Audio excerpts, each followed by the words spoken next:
বলেন, আমাদের যত সম্পদ আছে, আমাদের যত অর্থ আছে, আমাদের যত উপার্জন আছে, সমস্ত সম্পদ অর্থ যিনি দিয়েছেন তিনি কে? হয় নাই? সকলে বলেন তিনি কে? আল্লাহ। আমরা যখন পৃথিবীতে এসেছি, কে কতগুলো সম্পদ নিয়ে এসেছি? কেউ কি কোনো সম্পদ এনেছে? সকলে বলেন এনেছে? যাবার সময় কে কে কি কি নিয়ে যাবেন? কি বলেন, কিছু নিয়ে যাওয়ার মতো বুদ্ধি আছে? পকেট আছে? খালি হাতে যেতে হবে। আসার সময়ও এসেছি খালি হাতে, যাওয়ার সময়ও যেতে হবে খালি হাতে। এই জন্য সমস্ত সম্পদ এই মধ্যবর্তী সময়ে যিনি দেন তিনি কে? আল্লাহ। সম্পদ দেওয়ারও মালিক যিনি, নেওয়ারও মালিক সকলে বলেন তিনি, ইনশাআল্লাহ। এই জন্য সম্পদ আল্লাহ রাব্বুল আলামিন ৪র্থ নম্বরে বলছেন, ওমিম্মা রাযাকনাহুম ইউনফিকুন। বান্দারে, আমি যে তোমাদেরকে রিজিক দিয়েছি, রিজিক মানেই সম্পদ, রিজিক মানেই অর্থ। আমি যে তোমাদেরকে অর্থ করি, সম্পদ, ব্যাংক ব্যালেন্স, জায়গা জমি দিয়েছি, সেগুলো তোমরা আমি আল্লাহর রাস্তায় ব্যয় করো। সুবহানাল্লাহ। কালকে আরো জোরে বলেন। তাহলে বলেন, সম্পদ যিনি দিয়েছেন তিনি সবগুলো ধরে রাখতে বলছেন না ব্যয় করতে? আরো জোরে বলেন। তাহলে ব্যয় করলে লাভ আছে না নাই? তাহলে বলেন, তিনি কি কোনো মিথ্যা কথা বলেন? আরো জোরে বলেন। আল্লাহ রাব্বুল আলামিন বলেন, ওমান আসদাকু মিনাল্লাহি কিলা। আর এক আয়াতে কারিমা আসছে, ওমান আসদাকু মিনাল্লাহি হাদিসা। আসমান এবং জমিনের মধ্যে তার চাইতে সত্য কথা আর কেউ বলে? তাহলে আল্লাহর চাইতে সত্য কথা আর কেউ বলে? সকলে বলেন বলে। এই জন্য তিনি যেহেতু বলেছেন, আমার বান্দারা, আমি যে রিজিক তোমাদেরকে দিয়েছি, আমি যে অর্থ করি তোমাদেরকে দিয়েছি, আমি যে সম্পদ তোমাদেরকে দিয়েছি, এগুলো তোমরা আমি আল্লাহর রাস্তায় দান করো। তাহলে এগুলো দান করলে লাভ কি? এগুলো দান করলে আমাদের ফজিলত কি? আল্লাহ রাব্বুল আলামিন বলেন, মান জাআ বিল হাসানাতি ফালাহু আশরু আমসালিহা ومن جاء بالسيئة فلا يجزى إلا مثلها وهم لا يظلمون। আল্লাহ রাব্বুল আলামিন বলেন, যে একটা পুণ্যের কাজ করলো, যে একটা দিরহাম বা একটা টাকা আমি আল্লাহর রাস্তায় দান করলো, আমি আল্লাহ রাব্বুল আলামিন আমার ওই বান্দারে একটা টাকা আমি আল্লাহর রাস্তায় দান করার সওয়াব দেই না, ফালাহু আশরু আমসালিহা। আমি আল্লাহ রাব্বুল আলামিন একটা ভালো কাজ করার কারণে, একটা টাকা আমি আল্লাহর রাস্তায় দান করার কারণে 10টা ভালো কাজ করা, 10 টাকা দান করার সওয়াব তার আমলনামায় দিয়ে দেয়। শুধু কি তাই নাকি? আল্লাহ রাব্বুল আলামিন বলেন, ওয়াল্লাহু ইউদাইফু লিমান ইয়াশা। আল্লাহ রাব্বুল আলামিন বলেন, আমি যাকে ইচ্ছা আরো বহু গুণে আমি আল্লাহর পক্ষ থেকে বাড়ায়া দেই। বলি সুবহানাল্লাহ। খুশি হয়ে আবারও বলছি আলহামদুলিল্লাহ।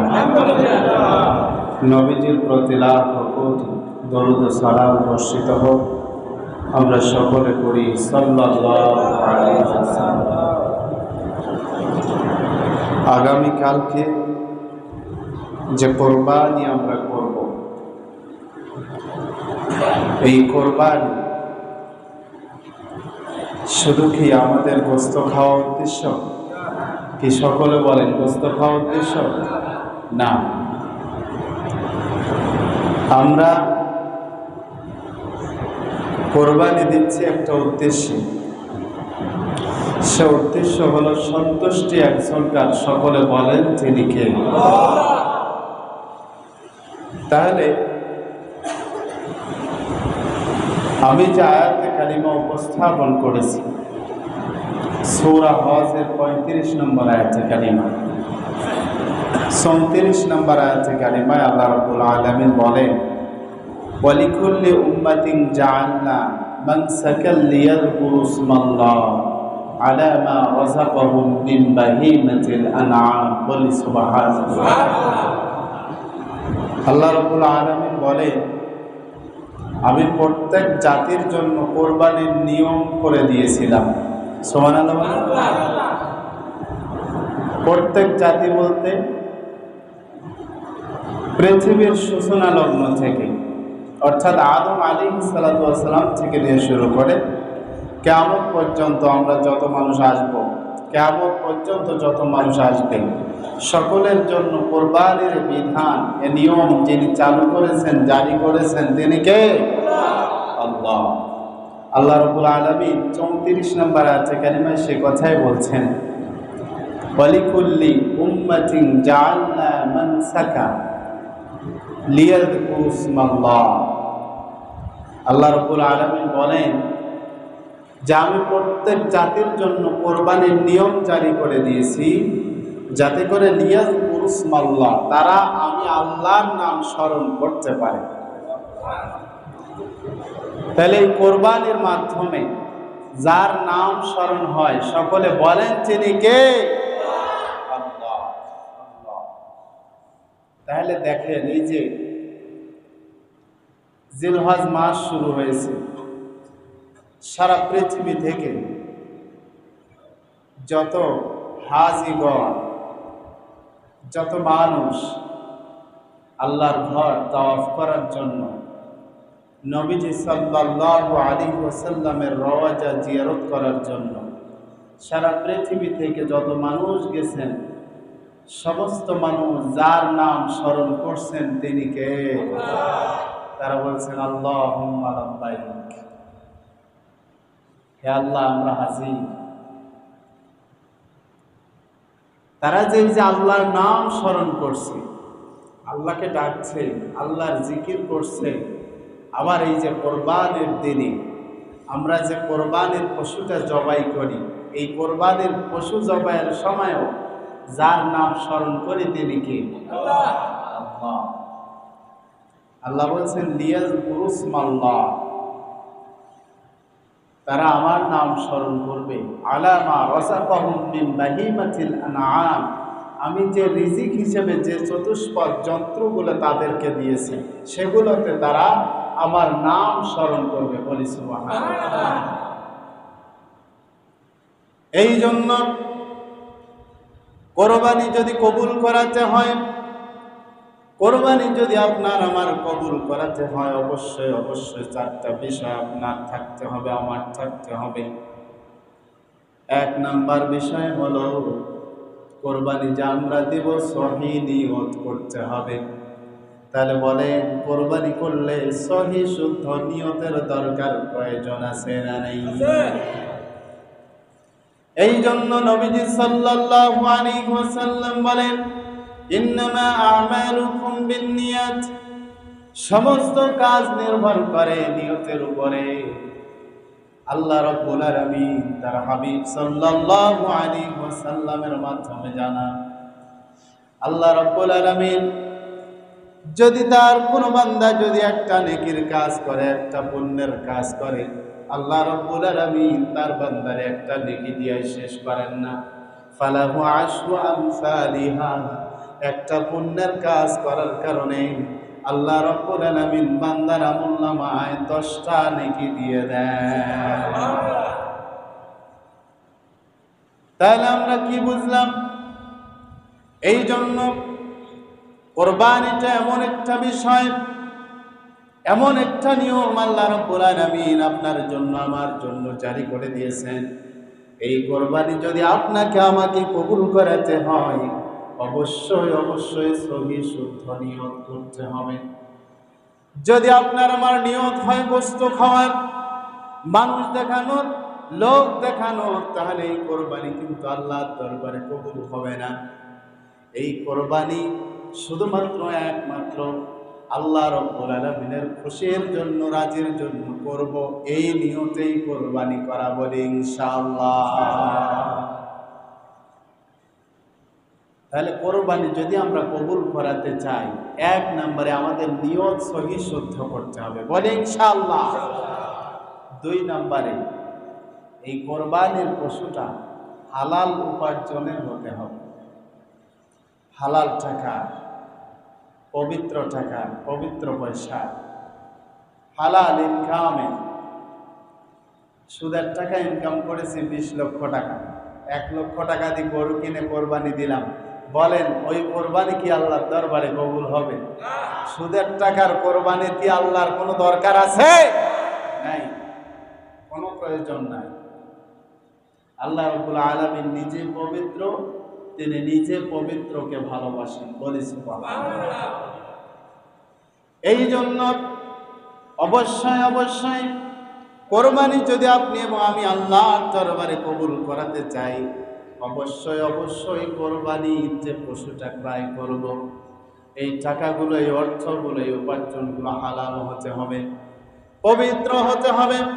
কারণ আল্লাহ রাব্বুল আলামিন সুন্দর করে জানায় দেন, ইয়া আইয়ুহাল্লাযীনা আমানু কুলু মিন তাইয়্যিবাতি মা রাযাকনাকুম ওয়াশকুরু লিল্লাহি ইন কুনতুম ইয়্যাহু তা'বুদুন।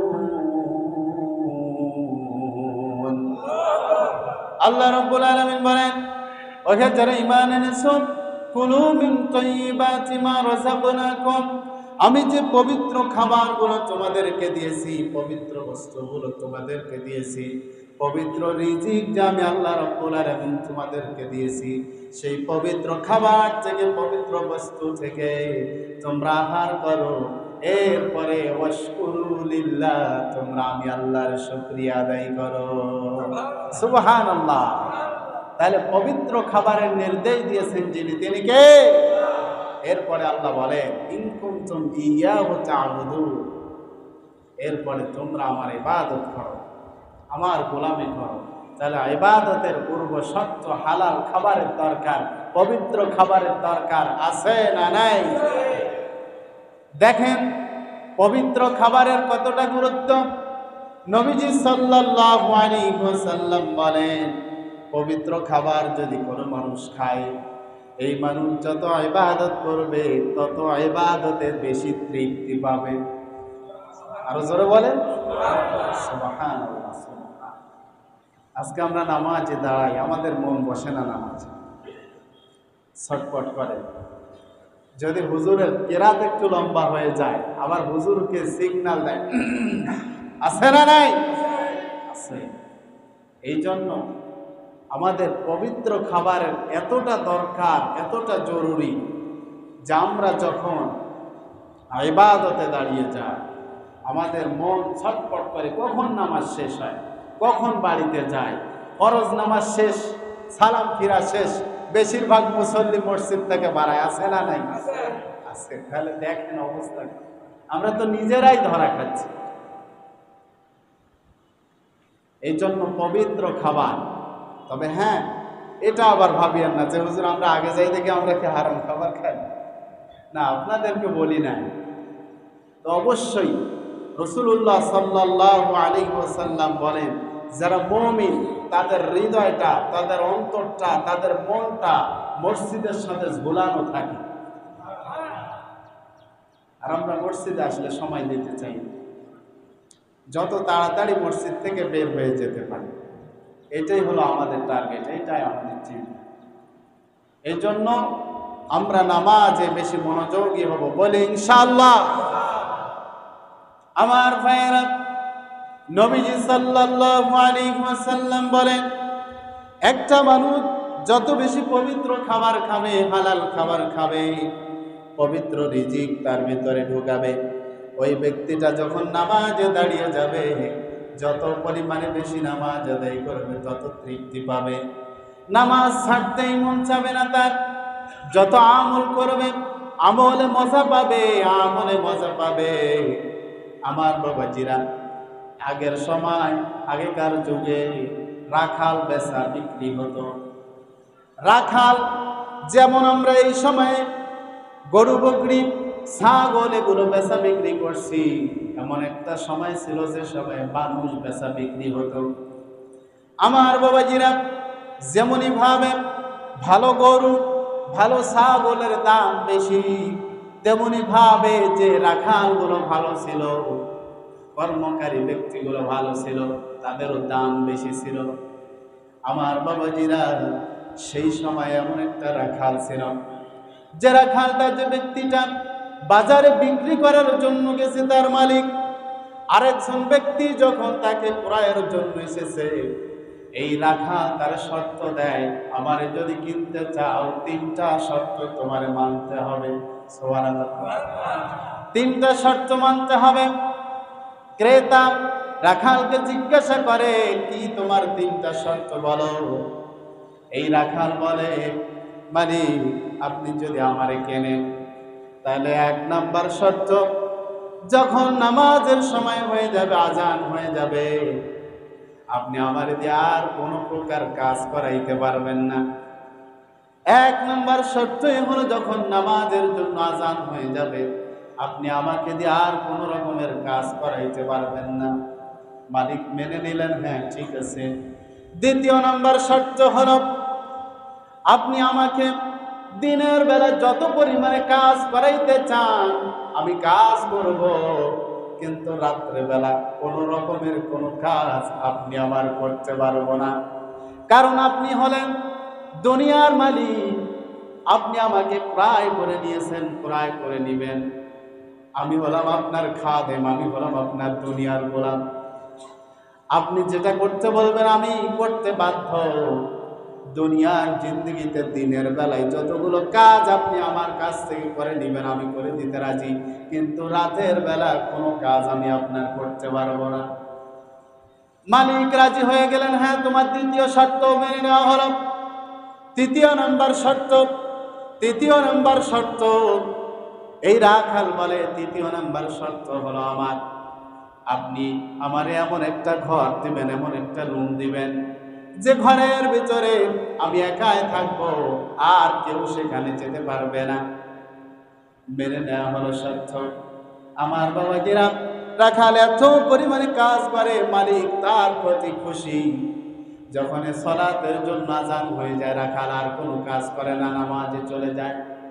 আমার বাবাজিরা, নামাজে চলে যায়, এরপরে আবার এসে কাজ করে, এরপরে দিনের বেলা কাজ করে, রাতের বেলা কোনো কাজ করে না।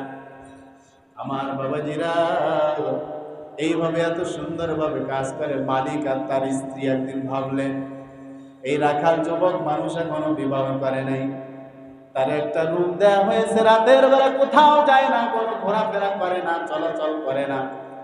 তার যে রুম দেওয়া হয়েছে, একটা রুম, একাকিত্বভাবে রুমের ভিতরে থাকে। মালিক আর তার স্ত্রী চিন্তা করলেন, রাখাল কোনো গুনার কাজ সেখানে করে নাকি। আমার বাবাজিরা, এই ভেবে গভীর রাত যখন হয়ে গেছে, গভীর রাতে মালিক আর তার স্ত্রী রাখালের ঘরের পাশে চলে গেছেন। দরজার ফাঁক দিয়ে, দরজার ছিদ্র দিয়ে যখন তাকায় দেখেন, গভীর রাতে, শেষ রাতের দিকে মালিক আর তার স্ত্রী তাকায় দেখছেন, রাখাল শুধুমাত্র একমাত্র আরশের মালিক আল্লাহর কুদরতি হাতের তালায় সিজদা দিয়ে কান্না করছেন। গভীর রাত্রি, এমন তো অবস্থায় দেখেন ঘরের উপর থেকে একটা আলো এসে রাখালের উপরে পড়ে গেছে। আমার বাবাজিরা, এই মালিক ডাক দিয়ে বলছেন, ও আমার প্রিয়তম স্ত্রী, আমরা যে মালিক, কোটি কোটি টাকার সম্পদের মালিক, আমাদের এত সম্পদ, এরপর আমরা আল্লাহরে চিনতে পারলাম না, আর আমাদের বাড়ির একজন কর্মী, কাজের লোক রাখাল, সে আরশের মালিক আল্লাহরে চিনে ফেলেছে। এই কথা রাখাল শুনে ফেলেছেন।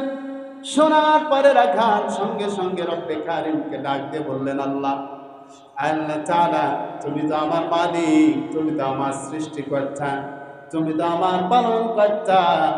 আল্লাহ তাআলা, আমি তোমার গোলামি করছি, তুমি যে আমার প্রেমিক, আমি যে তোমার প্রেমিক।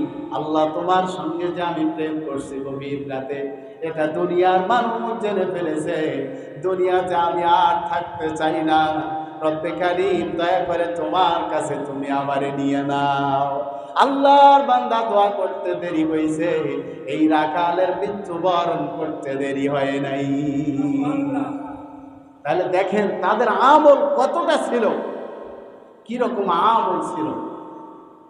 এই জন্য পবিত্র খাবার এটারও দরকার, প্রয়োজন, বলেন আছে না নাই? আছে। তাহলে আমরা কোরবানি যে দিব, এই কোরবানির পশু যে ক্রয় করব, পবিত্র টাকা, হালাল ইনকামের দরকার, প্রয়োজন আছে নাকি নাই? তাহলে অবশ্যই অবশ্যই পবিত্র বস্তু আমরা কোরবানি দিব, বলি ইনশাআল্লাহ।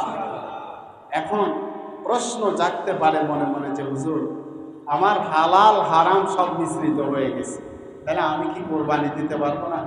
তবে হ্যাঁ, আপনি কোরবানি দিবেন, মনে মনে এই ধারণা করবেন যে আল্লাহ, আমি আমার যেটা হালাল পবিত্র ইনকাম সেইটা থেকে তোমার নামে কোরবানি দিচ্ছি, এই নিয়তে আমরা কোরবানি দিব, বলি ইনশাআল্লাহ। এরপরে এই যে কোরবানির পশুটা যে আমরা জবাই করব, শরীয়তের বিধান অনুযায়ী জবাই করব। শরীয়তের বিধান কি? আল্লাহ রাব্বুল আলামিন বলেন লিয়াযকুরু ইসমাল্লাহ, কোরবানির পশু জবাইয়ের সময় আল্লাহর নাম স্মরণ করা। তাহলে বলেন তো, কোরবানির পশু যে জবাই করব কার নাম স্মরণ করে? সকলে বলেন, কার নাম স্মরণ করে? নাকি আমাদের নাম নিয়ে? আমাদের পক্ষ থেকে আল্লাহর নামে কোরবানি দিচ্ছি, বলি ইনশাআল্লাহ। আমাদের পক্ষ থেকে কার নামে? না আমাদের 7 জনের নামে। কি বলেন, কয়জনের নামে? আল্লাহর নামে। আমাদের 7 জন, 3 জন, 2 জন, 1 জনের পক্ষ থেকে আল্লাহর নামে কোরবানি দিচ্ছি। যদি বলি আমার পীর বাবার নামে কোরবানি দিচ্ছি, বলেন কি কোরবানি হবে? যদি বলেন আব্দুল্লাহর নামে কোরবানি দিচ্ছি, কি কোরবানি হবে? হবে না। কোরবানি শুধুমাত্র একমাত্র যার নামে হবে, তিনি কে? আল্লাহ। এই জন্য কোরবানির যে নিয়মগুলো, কোরবানির যে বিধানগুলো, এগুলো পুরোপুরি ভাবে মানতে হবে, বলে ইনশাআল্লাহ। আল্লাহ তোমার খুশি রাজির উদ্দেশ্যে কোরবানি করার তৌফিক আমাদের দাও, বলে আমিন। আমার ভাইয়েরা, যে আয়াতে কারিমান উপস্থাপন করেছি, তেলাওয়াত করেছি, এই আয়াতটা এমন একটা আয়াত, এই কোরবানি কেন, কোরবানি থেকে শুরু করে আপনার আমার জীবনে যত আমল আছে, যত ত্যাগ প্রতীক্ষা আছে, যত ব্যয়বহুল আছে, সমস্ত আমল, সমস্ত ত্যাগ প্রতীক্ষা আল্লাহ রাব্বুল আলামিনের দরবারে কবুল হয়ে যাবে, বলি সুবহানাল্লাহ। আল্লাহ রাব্বুল আলামিন বলেন, বান্দারে 4টা গুণ যদি তোমরা অর্জন করতে পারো, 4টা গুণ যদি তোমাদের ভিতর থাকে, 4টা বৈশিষ্ট্য যদি তোমাদের ভিতর থাকে, তোমাদের কোরবানি কেন, কোরবানি থেকে শুরু করে দান সদকা যত আমল আছে, সমস্ত আমলগুলো আমি আল্লাহ রাব্বুল আলামিন তোমাদের থেকে কবুল করে নিব। আল্লাহ রাব্বুল আলামিন বলেন, আল্লাযীনা ইযা যুকিরাল্লাহু ওয়াজিলাত কুলুবুহুম ওয়াস-সাবিরিনা আলা মা আসাবাহুম ওয়াল মুকিমিস সালাহ ওয়া মিম্মা রাযাকনাহুম ইউনফিকুন। আল্লাহ রাব্বুল আলামিন বলেন, আল্লাযীনা ইযা যুকিরাল্লাহ ওয়াজিলাত কুলুবুহুম। 1 নাম্বার গুণ, 1 নাম্বার বৈশিষ্ট্য, আল্লাহ রাব্বুল আলামিন বলেন, যাদের সামনে আল্লাহর নাম স্মরণ করা হয়, আল্লাহর নাম জিকির করা হয়, আল্লাহর নাম উচ্চারণ করা হয়, ওয়াজিলাত কুলুবুহুম, তাদের হৃদয় অন্তরাত্মা কেঁপে ওঠে। তাহলে কোন ব্যক্তি তারা, যাদের সামনে আল্লাহর নাম স্মরণ করলে তাদের হৃদয় অন্তরাত্মা কেঁপে ওঠে। আল্লাহ রাব্বুল আলামিন সূরা আনফালের মধ্যে সুন্দর করে জানায় দেন, ইন্নামাল মুমিনুনা আল্লাযীনা ইযা যুকিরাল্লাহু ওয়াজিলাত কুলুবুহুম ওয়া ইযা তুলিয়াত আলাইহিম আয়াতুহু زادتهم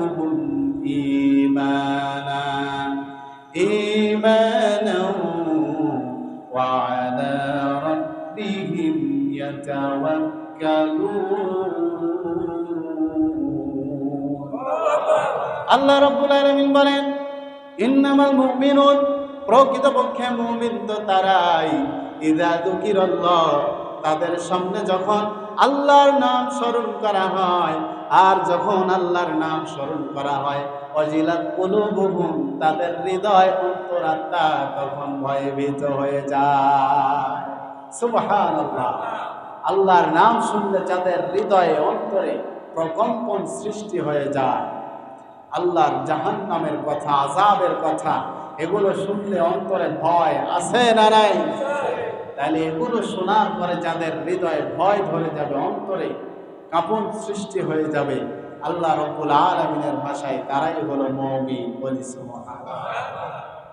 দ্বিতীয় নাম্বার হলো ওয়াস-সাবিরিনা আলা মা আসাবাহুম, বিপদ আপদে ধৈর্য ধারণ করা। তাহলে বলেন তো, এই যে কুরবানি আপনার আমার জাতির পিতা হযরত ইব্রাহিম আলাইহিস সালাতু ওয়াস সালাম যে কুরবানি দিয়েছিলেন তার কলিজার টুকরা সন্তানকে, এই যে কলিজার টুকরা সন্তানকে কুরবানি দিতে যে বাবা এবং ছেলেকে কতটা ধৈর্যশীল হতে হয়েছে। আল্লাহু আকবার। কতটা ধৈর্যের পরীক্ষা দিতে হয়েছে।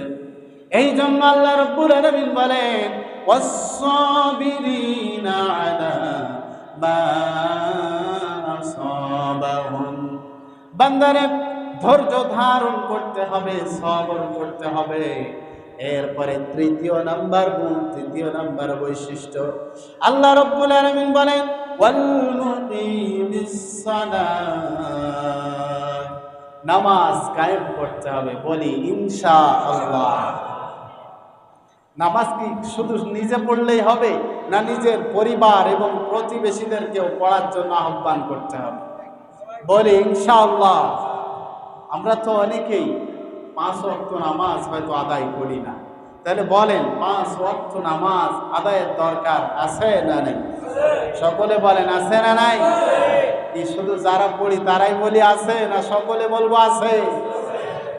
ইনশাআল্লাহ। এই জন্য 3 নাম্বার বৈশিষ্ট্য, 3 নাম্বার গুণ হলো নামাজ আদায় করতে হবে, সালাত আদায় করতে হবে। চতুর্থ নাম্বার, ওয়ামিম্মা রাযাকনাহুম ইউনফিকুন, বলেন আমাদের যত সম্পদ আছে, আমাদের যত অর্থ আছে, আমাদের যত উপার্জন আছে, সমস্ত সম্পদ অর্থ যিনি দিয়েছেন তিনি কে? আল্লাহ। হয় নাই? সকলে বলেন তিনি কে? আল্লাহ। আমরা যখন পৃথিবীতে এসেছি, কে কতগুলো সম্পদ দিয়ে এসেছি? কেউ কি কোনো সম্পদ এনেছে? সকলে বলেন এনেছে? যাবার সময় কে কে কি কি নিয়ে যাবেন? কি বলেন, কিছু নিয়ে যাওয়ার মতো বুদ্ধি আছে? পকেট আছে? খালি হাতে যেতে হবে। আসার সময় এসেছি খালি হাতে, যাওয়ার সময়ও যেতে হবে খালি হাতে। এই জন্য সমস্ত সম্পদ এই মধ্যবর্তী সময়ে যিনি দেন তিনি কে? আল্লাহ। আল্লাহ। সম্পদ দেওয়ারও মালিক যিনি, নেওয়ারও মালিক, সকলে বলেন তিনি ইনশাআল্লাহ। এই জন্য সম্পদ আল্লাহ রাব্বুল আলামিন চতুর্থ নম্বরে বলছেন, ওয়ামিম্মা রাযাকনাহুম ইউনফিকুন, বান্দারে আমি যে তোমাদেরকে রিজিক দিয়েছি, রিজিক মানেই সম্পদ, রিজিক মানেই অর্থ। আমি যে তোমাদেরকে অর্থ করি, সম্পদ, ব্যাংক ব্যালেন্স, জায়গা জমি দিয়েছি, সেগুলো তোমরা আমি আল্লাহর রাস্তায় ব্যয় করো। সুবহানাল্লাহ। কালকেও আরো জোরে বলেন। তাহলে বলেন, সম্পদ যিনি দিয়েছেন তিনি সবগুলো ধরে রাখতে বলছেন না ব্যয় করতে? আরো জোরে বলেন। তাহলে ব্যয় করলে লাভ আছে না নাই? তাহলে বলেন, তিনি কি কোনো মিথ্যা কথা বলেন? আরো জোরে বলেন। আল্লাহ রাব্বুল আলামিন বলেন, ওমান আসদাকু মিনাল্লাহি কিলা। আর এক আয়াতে কারিমা আসছে, ওমান আসদাকু মিনাল্লাহি হাদিসা, আসমান এবং জমিনের মধ্যে তার চাইতে সত্য কথা আর কেউ বলে না। তাহলে আল্লাহর চাইতে সত্য কথা আর কেউ বলে? সকলে বলেন বলে। এই জন্য তিনি যেহেতু বলেছেন, আমার বান্দারা আমি যে রিজিক তোমাদেরকে দিয়েছি, আমি যে অর্থ করি তোমাদেরকে দিয়েছি, আমি যে সম্পদ তোমাদেরকে দিয়েছি, এগুলো তোমরা আমি আল্লাহর রাস্তায় দান করো। তাহলে এগুলো দান করলে লাভ কি? এগুলো দান করলে আমাদের ফজিলত কি? আল্লাহ রাব্বুল আলামিন বলেন, মান জাআ বিল হাসানাতি ফালাহু আশরু আমসালিহা ওয়া মান জাআ বিস সাইয়্যাতি ফালা ইউজজা ইল্লা মিসলাহা ওয়া হুম লা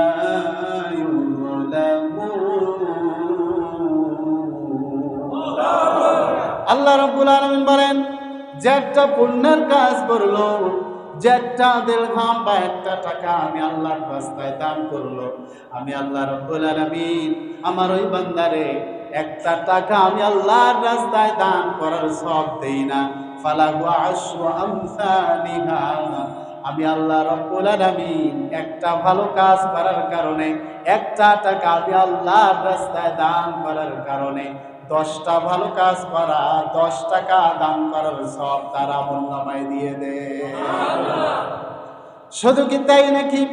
আল্লাহ রাব্বুল আলামিন বলেন, ওয়াল্লাহু ইউদাইফু লিমান ইয়াশা। আল্লাহ রাব্বুল আলামিন বলেন, আমি যাকে ইচ্ছা আরো বহু গুণে আমি আল্লাহর পক্ষ থেকে বাড়ায়া দেই। বলি সুবহানাল্লাহ।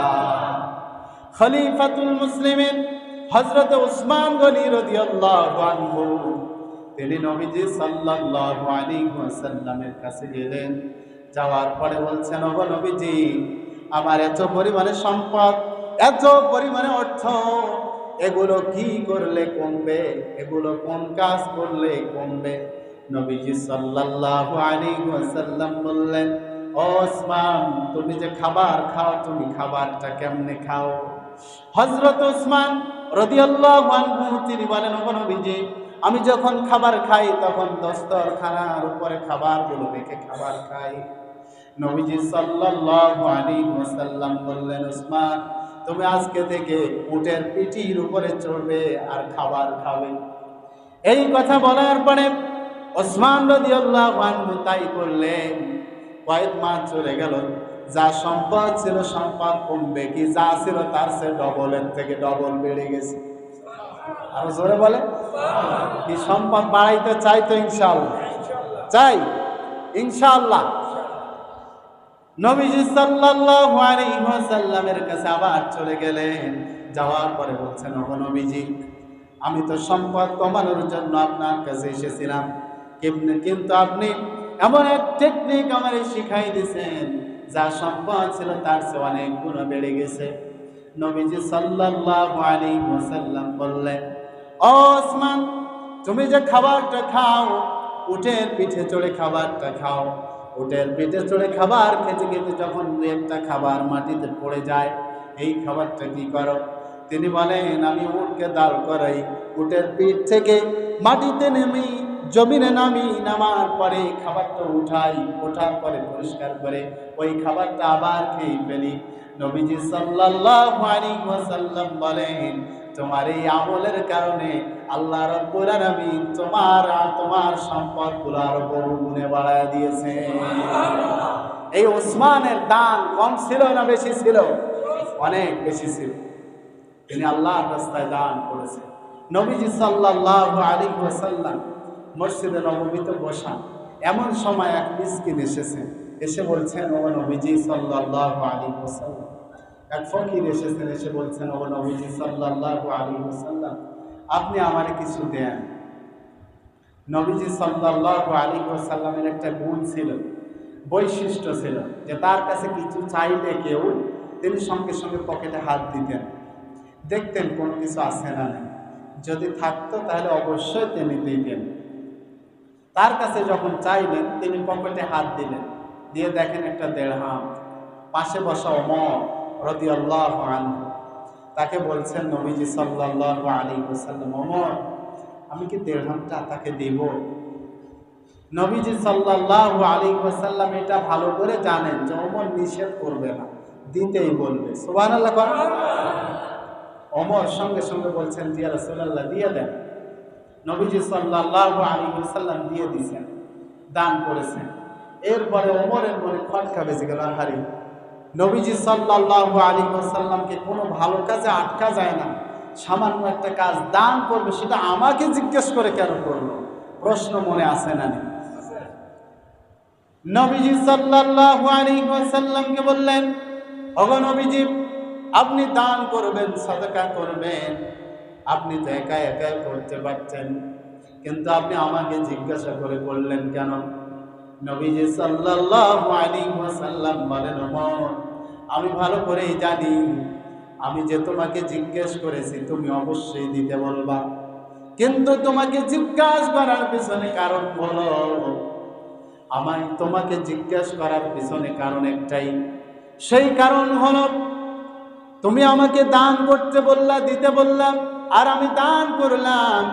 আমি নবী সাল্লাল্লাহু আলাইহি ওয়াসাল্লাম দান করেছি, দান করার কারণে আল্লাহ রাব্বুল আলামিন যতগুলো নেকি আমারে দিয়েছেন, যতগুলো সওয়াব আমারে দিয়েছেন, তুমি শুধু বলেছো ওগো নবী যে আপনি দিয়ে দেন।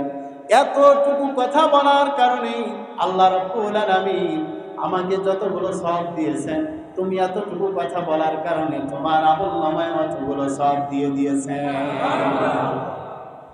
এই জন্য নিজে দান করব, অন্যকেও দান করার জন্য উদ্বুদ্ধ করব। বলি ইনশাআল্লাহ, বলি ইনশাআল্লাহ।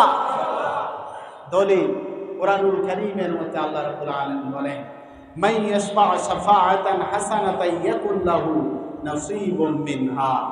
আল্লাহ রাব্বুল আলামিন বলেন, কেউ যদি কাউকে একটা ভালো কাজের জন্য সুপারিশ করে, শাফায়াত করে, আহ্বান করে, ওই ব্যক্তি ভালো কাজ করে যতগুলো সওয়াব পেয়েছে, আপনি আমি শুধু সুপারিশ করে আহ্বান করার কারণে আল্লাহ রাব্বুল আলামিন আপনার আমার আমলনামায় অতগুলো সওয়াব দিয়ে দেন।